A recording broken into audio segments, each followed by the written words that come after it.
kita jelaskan kepada keluarga bahwa ibunya mengalami perdarahan. Ya, jadi kita jelaskan ibu atau bapak di sini ibunya mengalami perdarahan. Maka saya akan melakukan penata laksanaan dengan KBI, KBE. Nanti tangan saya masuk ke dalam iya, ya jalan lahirnya. Ya, yang vagina nanti dia nggak ngerti vagina. Nah, sudah Imam konsen persiapan alat ya. Yang pasti nanti kalian pakai APD lengkap. Ya, nanti disiapkan APD-nya apa saja. Ada kalau topi kalian sudah pakai jilbab sama kacamata. Nah, itu nanti jangan lupa ya pada saat ujian siapkan APD. Setelah itu ada underpad, bag instrumennya ini yang pasti berisi sarung tangan. Sarung tangan steril ya. Jadi harus steril karena tangan kita masuk ke dalam jalan lahir ya. Sarung tangan panjang sama pendek, masing-masing itu 2 pasang lah ya, atau pendeknya pakai ini nanti ya. Nah, sudah sarung tangan, di sini ada kasa steril ya, kasa steril nanti untuk vulva hygiene ya, sebelum memasukkan sesuatu itu vulva hygiene dulu, sama untuk eksplorasi. Ya, kita melihat ini perdarahannya itu asalnya dari mana? Apakah dari jalan lahir? Kalau dari jalan lahir berarti nanti kita lakukan penjahitan, tapi itu bukan jalan lahir, memang benar-benar dari kontraksinya yang tidak baik. Nah, setelah itu di sini ada spad ya. Spad sini gunanya untuk melakukan penyuntikan ya, nanti secara IM ya untuk ergometrin ya. Nah, ergometrin ini gunanya untuk mencegah perdarahan ya, untuk menghentikanlah perdarahan karena dia sudah terjadi perdarahan. Setelah itu untuk menyuntikkan drip oksitosin ya. Nah, nanti oksitosinnya di sana dimasukkan ke dalam cairan infus di drip supaya apa? Supaya membantu kontraksi uterusnya. Kalau uterusnya keras kencang, nah itu bisa menghentikan perdarahan. Nah, setelah itu ada infus set, ada transfusi set. Setelah itu ada pemasangan oksigen nasal kanul ya. Oke, sudah oksigen, IV kateter, cairan LR, oksigen sudah persiapan alat. Persiapan lingkungan. Lingkungannya harus nyaman, harus terang ya, harus terang ini. Ada lampu sorot menuju ke jalan lahir. Nah, sudah lingkungan, persiapan pasien. Kakinya diapain? Ditekuk, dibuka ya, udah kita memasukkan tangan. Setelah itu persiapan penolong di sini dia cuci tangan terlebih dahulu. Setelah itu sudah cuci tangan, pasang handscoon ya, satu aja pasang handscoon. Sudah pasang handscoon, diapain lagi? Bersihkan perut bagian bawah menggunakan waslaf. Waslafnya belum ada nggak di sana waslaf? Jadi nanti siapkan waslaf. Tolong ambil waslaf. Ada?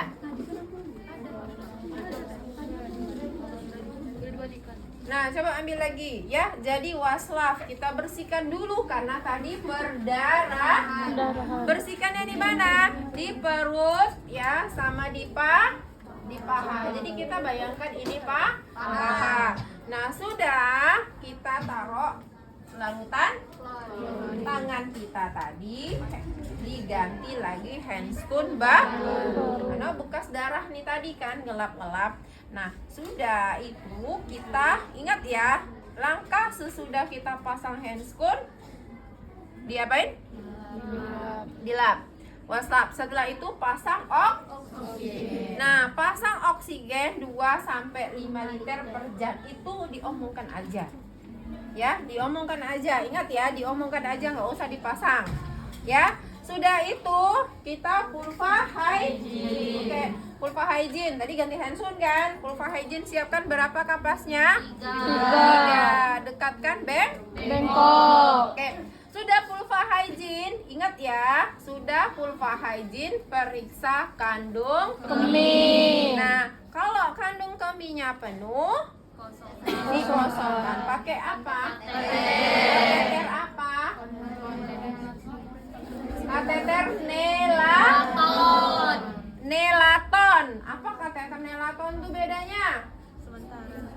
Ya, yang sementara beda. Kateter ini sama enggak? Ya, sama enggak kateter ini? Apa bedanya?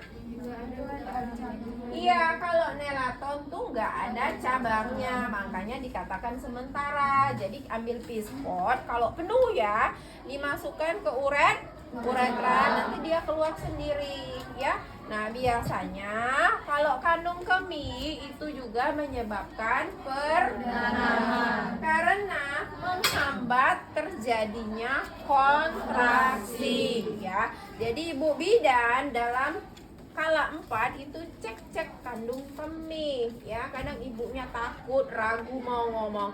Jadi kalian harus rajin ngecek, jangan cek HP aja, ya.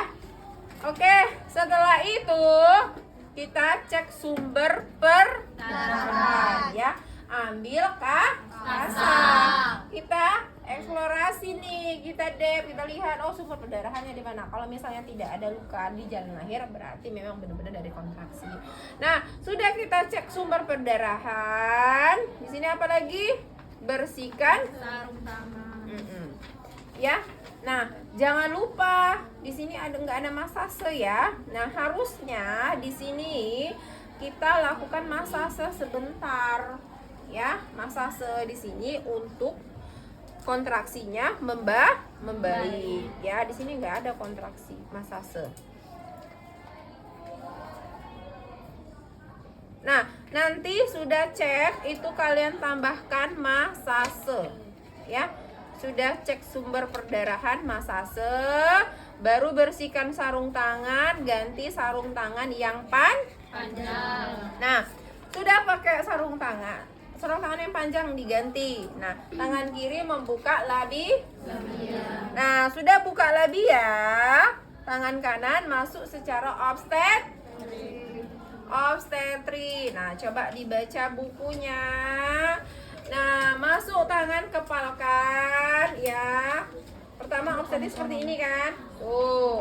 Nah, sampai ke kelingking ke mana? Fornik anterior. Jadi yang harus kalian ucapkan pada saat ujian nanti, masukkan tangan ke fornik anterior. Dorong ke arah kranio anterior.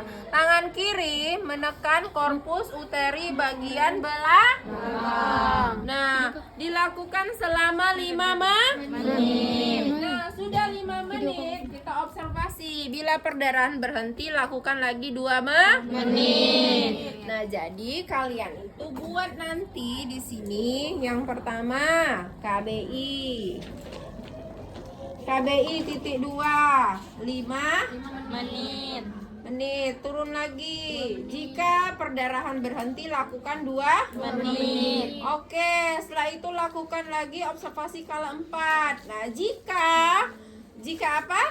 Jika belum itu, maka lakukan KBE. Nah, KBE, tangan kiri berada di korpus uteri bagian belakang, tangan kanan di antara pusat dan sifisis, ya. Nah, jadi itu dicatat. Enakan tuh dicatat kayak gitu. Kalau Bunda dulu cara belajarnya, Bunda catat, Bunda rangkum dengan kata-kata sendiri. Kalau kayak gini nih, pening apa dia ini. Nah, banyak yang tulisan. Nah, sebelum melakukan KBE, jangan lupa pasang infus drip oksitosin. Setelah itu lakukan penyuntikan. Nah, nanti di sini siapkan, mana di sini jarum suntik? Ada jarum suntik? Ada nggak di sana jarum suntik? Nggak ada. Mana waslap tadi belum nyampe? Ada jarum suntik? Ada. Nah, ini waslap. Nah, ini jarum suntik. Suntiknya nanti di mana? Di paha. Anggap ini paha. Nanti ya, suntikan secara IM. Nah, sudah disuntik ya. Apalagi? Coba baca lagi. Lepaskan handscoon-nya yang pendek, pasang handscoon lakukan KBI lagi selama 5 menit. Sudah sudah dilakukan KBI tidak berhasil, lakukan balik lagi KBI. Jadi urutannya KBI 5 menit, KBI 2 menit, keluar ganti handscone, pasang infus, drip oksitosin, suntik ergometrin, lakukan KBI. Ganti handscone, KBI lagi 2 menit, tidak berhasil KBI, keluarkan, ganti handscone lagi, lakukan KBI.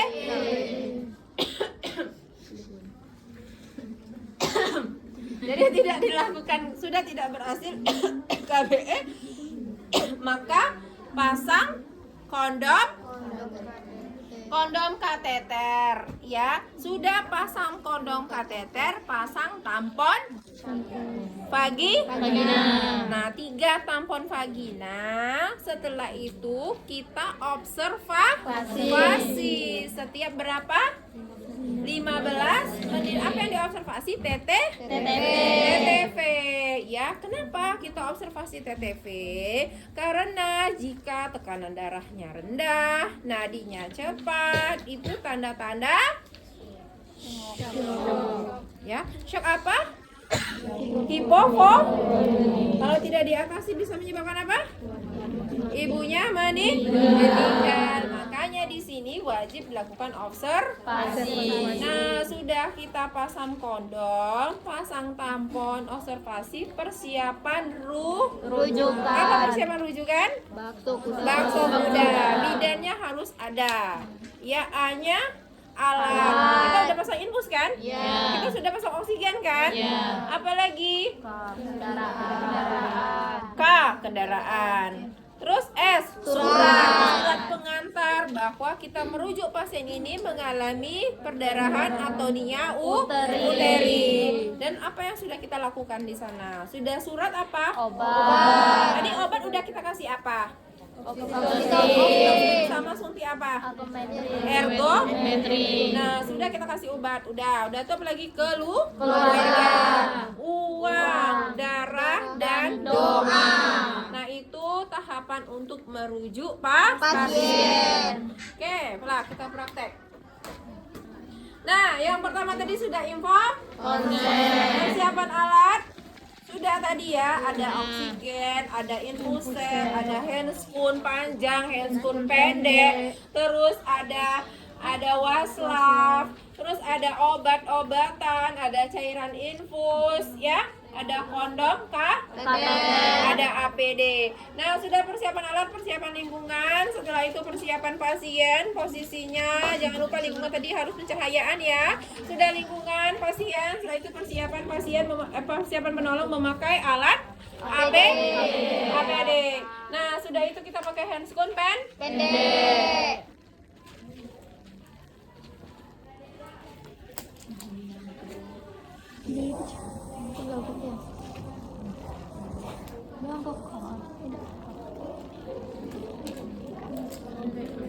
Wise. Kita ikut sini kan, la ilaha illallah.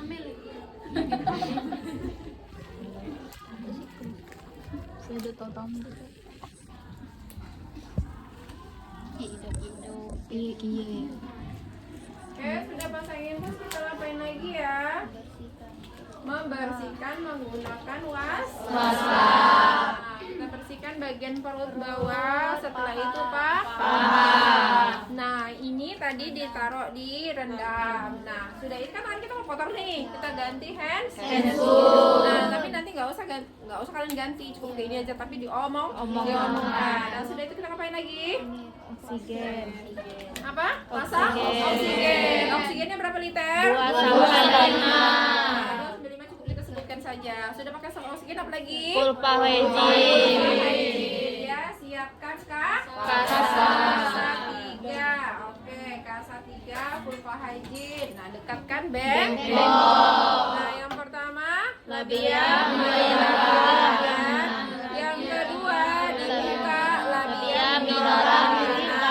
Yang ketiga vestibulus sampai perineum. Sudah, itu kita apa lagi? Palpasi kandung kemih. Nah, sebutkan saja kandung kemihnya kosong. Sudah itu kita eksplorasi. Ya, cek sumber perdarahan ya, pastikan bukan dari jalan lahir ya, makanya kita ambil KBE. Sudah itu kita masase ya, masasenya seperti ini ya. Nah, masase sebentar, ganti handscoon panjang. Oke, kita ganti handscoon panjang. Nah, handscoon panjang ini benar-benar yang panjang karena mau masuk ke dalam.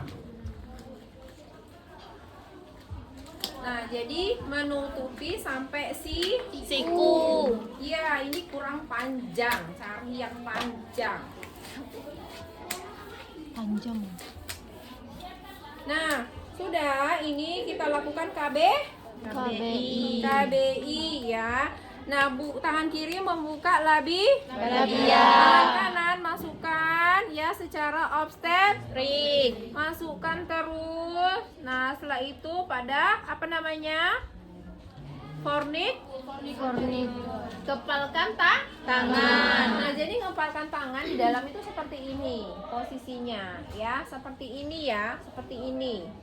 Oke. Nah, dorong ke kranio anterior. Tangan kiri korpus uteri bagian belakang. Jadi ditekan antara tangan kiri kanan kita ini, menekan ya, supaya menghentikan. Dilakukan selama 5 menit.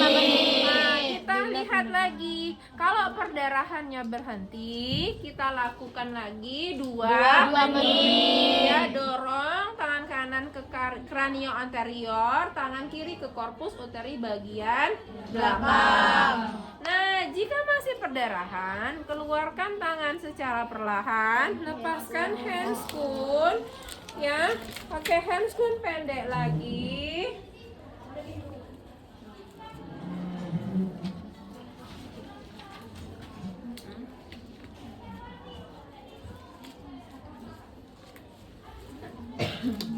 Lakukan KBE. Sebelum lakukan KBE, pasang infus ya, drip oksitosin 20 unit ya, di cairan RL kita drip. Sudah itu kita lakukan penyuntikan ergometri.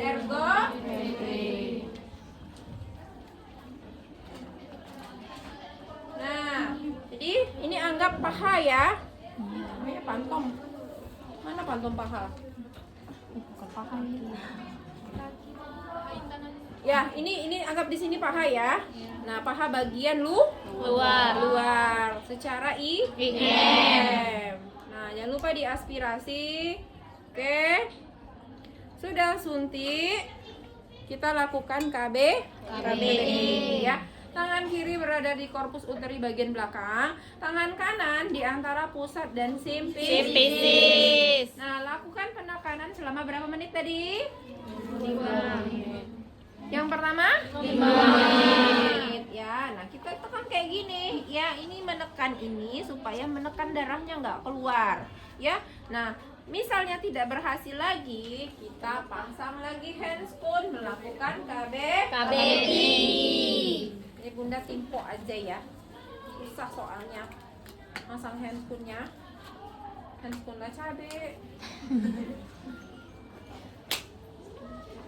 Nanti kalian punya handscoon sendiri-sendiri. Ini lambat habis pula waktunya nanti. Nah, sudah, lakukan KBI lagi. Masukkan tangan secara obstetrik.